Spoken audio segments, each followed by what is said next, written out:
Hello everyone, welcome to my YouTube channel. So let's continue our chapter number 4, that is Introduction to Problem Solving. Already हमने algorithm, flow chart और इन सब के बारे में पढ़ा। Pseudo code क्या होता है, फ्लो चार्ट क्या है, एल्गोरिदम क्या है, ये सब हम कर चुके हैं और हमने बहुत सारे एग्जांपल्स भी देखे। तो अब हम कंटिन्यू करते हैं इसको, इस सेशन को। अब हम करेंगे कि एल्गोरिदम को कैसे कंपेयर करना है, क्योंकि एक ही प्रॉब्लम के multiple algorithms can be possible. ये मैंने आपको बताया था कि एक ही प्रॉब्लम के एक यूज़र अलग एल्गोरिदम ड्रॉ कर सकता है या दूसरा यूज़र अपने अकॉर्डिंग उसको अलग बना सकता है। तो there can be more than one approach to solve any problem and hence we can have more than one algorithm. तो किसी भी प्रॉब्लम के एक से ज़्यादा एल्गोरिदम एग्जिस्ट करेंगे। Then one may ask which algorithm should be used. आप ये पूछ सकते हो कि कौन सा एल्गोरिदम यूज़ करना हमारे लिए बेस्ट है। तो वहाँ पर एक प्रॉब्लम अराइज होती है कि आपको वहाँ पर कंपेयर करना होगा। तो आप कंपेयर किस बेस पर करेंगे? देखिए, एक एग्जाम्पल के साथ समझेंगे इसको। एग्जाम्पल है कि हमें लिखना है algorithm to check whether a given number is prime और नॉट, कि जो भी नंबर इनपुट कराया है वो नंबर प्राइम है या नहीं है। इसके लिए हमें एल्गोरिदम डिज़ाइन करना है। तो इसका देखो फर्स्ट सॉल्यूशन क्या है। फर्स्ट सॉल्यूशन है starting with divisor to divide the given number and check if there are any factor. और कब तक डिवाइड करना है? हम ये कर सकते हैं कि नंबर को हम डिवाइड करते जाएं। स्टार्ट करेंगे हम 2 से, उसके बाद 2 से फिर 3 इंक्रीमेंट करते जाएंगे, फिर 3 से डिवाइड करेंगे, फिर 4 से, 5 से, 6 से। कब तक डिवाइड करेंगे?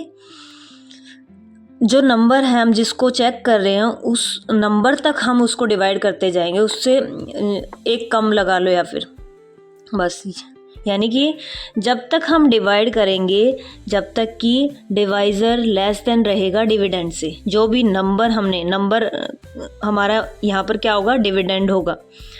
तो डिवाइज़र कितना हम लेंगे? जब तक वो डिविडेंड से छोटा है तब तक उसको डिवाइड करते जाएंगे, इंक्रीमेंट करेंगे, डिवाइड करते जाएंगे, ऐसे ये कंटिन्यू प्रोसेस चलता जाएगा। फर्स्ट सॉल्यूशन तो ये है। सेकंड क्या है? Instead of testing all the numbers till the dividend, हम क्या करेंगे कि क्या पता नंबर बड़ा है तो उस मान लो 1000 है तो उसको 999 तक उसको इतनी बार हमें डिवाइड करना होगा। तो ये प्रोसेस बहुत ही लेंथी हो जाएगा। तो हमने क्या सोचा है कि हम उसको हाफ नंबर से ही डिवाइड करके देखेंगे, because the divisor can not be more than half of the dividend. क्योंकि हमें पता है कि डिविज़र जो है उससे ज़्यादा नहीं हो सकता। अगर वो प्राइम नंबर है तो वो वहाँ तक ही डिवाइड नहीं हो पाएगा। थर्ड मेथड क्या है कि test up to the square root of the dividend. जो नंबर है उसके स्क्वायर रूट तक ही आप डिवाइड करो सिर्फ। तो और भी कम कर दी इसमें। यानी कि फर्स्ट में तो बहुत लेंदी था वो प्रोसेस, फिर सेकंड में हाफ कर दिया, फिर थर्ड में और भी उससे कम कर दिया, और फोर्थ में क्या है? Given a prior list of prime number till 100। हम क्या करेंगे? 100 से 100 तक जितने भी प्राइम नंबर हैं उनकी एक लिस्ट बनाएंगे, फिर उसके बाद डिवाइड करेंगे उस नंबर को हर एक प्राइम नंबर से। If not divisible by any number then the number is prime. अगर किसी भी उस प्राइम नंबर की लिस्ट से वो डिवाइड नहीं हुआ तो वो नंबर क्या होगा? हमारा प्राइम नंबर होगा। तो all these 4 methods can check if a given number is prime और नॉट। चारों ही मेथड से हम चेक कर पा रहे हैं प्राइम नंबर है या नहीं है। Now question is that, question क्या है कि मेथड कौन सा बेटर है हमारे लिए, कौन सा एफिशिएंट होगा हमारे लिए। तो algorithm 1 requires large number of calculation. जो फर्स्ट एल्गोरिदम है उसमें कैलकुलेशन टाइम ज़्यादा लगेगा, तो प्रोसेसिंग टाइम क्या है उसमें मोर रिक्वायर्ड है, as it checks for all the number, सभी नंबर्स के लिए चेक कर रहा है।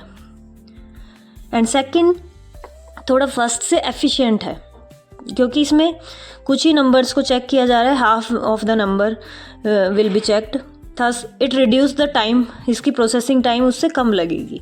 थर्ड में क्या है ये even more efficient because it checks for divisibility till square root, क्योंकि ये उससे भी एफिशिएंट हो गया, सिर्फ square root of the number तक ही वो डिविजिबिलिटी चेक कर रहा है। और फोर्थ में क्या है, uses only the prime numbers, इसमें सिर्फ प्राइम नंबर्स को ही वो चेक कर रहा है। It further reduce the calculation, इससे और भी ज़्यादा कैलकुलेशन, हमारा कैलकुलेशन टाइम क्या हो गया, कम हो गया, यानी कि प्रोसेसिंग टाइम कम लग रहा है इसमें उन सभी तीनों से।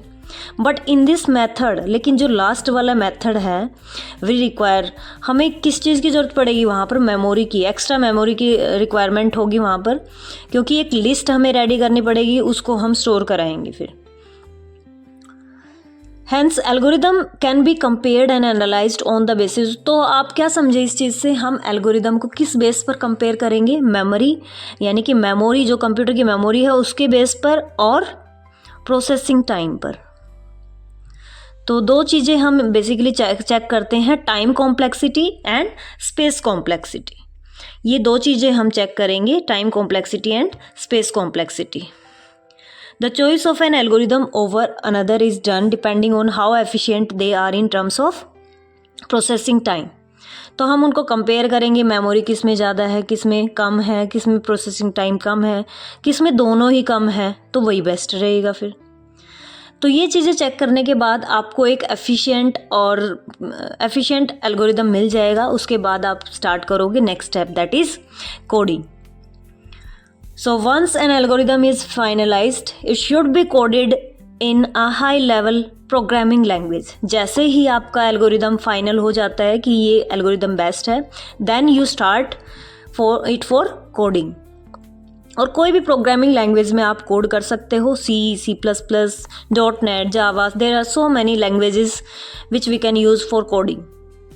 The ordered set of instructions are written in that programming language by following it's syntax. कुछ रूल्स हैं वो आपको फॉलो करते जाने, जैसे हम इंग्लिश ग्रामर में ग्रामर के रूल्स फॉलो करते हैं, ऐसे ही हर एक प्रोग्रामिंग लैंग्वेज के अपने रूल्स होते हैं that you have to follow. The machine language और low level language, machine language आपको पता है 0-1 की होती है, उसको हम आइडियली यूज़ नहीं करते हैं because it is hard to remember and only understood by programmers. So इसीलिए हाई लेवल इन्वेंट हुई थी। हाई लेवल क्या है, नेचुरल लैंग्वेज की तरह, जैसे हम इंग्लिश यूज़ करते हैं या कोई भी अदर लैंग्वेज ईजिली यूज़ कर पाते हैं, ऐसे ही हमारी हाई लेवल लैंग्वेजेस होती हैं।